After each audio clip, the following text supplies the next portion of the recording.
What's up, everyone? Welcome to the video. Today we're going to take a look at how to replace the battery in this Jeep Grand Wagoneer Smart Key Remote Fob.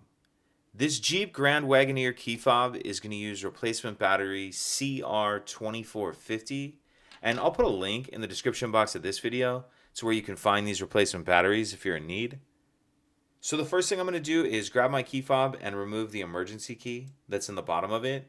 That's done by pressing this button on the side of the fob that my thumb's on, and the emergency key will pull out like that. Now if I hold my key fob with the buttons facing down, I'm going to take my key and I'm going to use it to pop off this back cover. So if we take a look at the bottom of the key fob, we see there's this notch right here that I'm touching with the end of the key. What I'm going to do is put my key kind of in that notch like this. Then I'm going to angle it up and push up on this back cover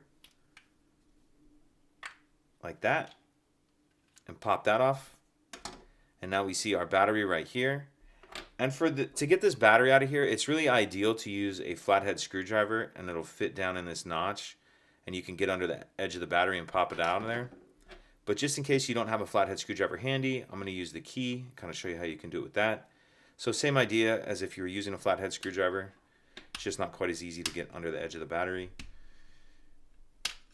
and get it out of that holder. Once we get our old battery out, we can install our new battery, and we want to make sure that we're installing that with the plus side up, positive side up. And I'm going to tuck this edge in first down here like that, and then push it down. You can feel it kind of pushes down just a little bit, and then as you're pushing down this way, then push it down this way. So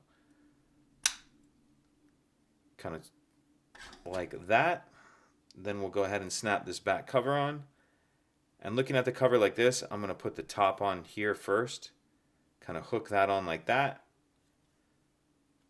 And then snap it down.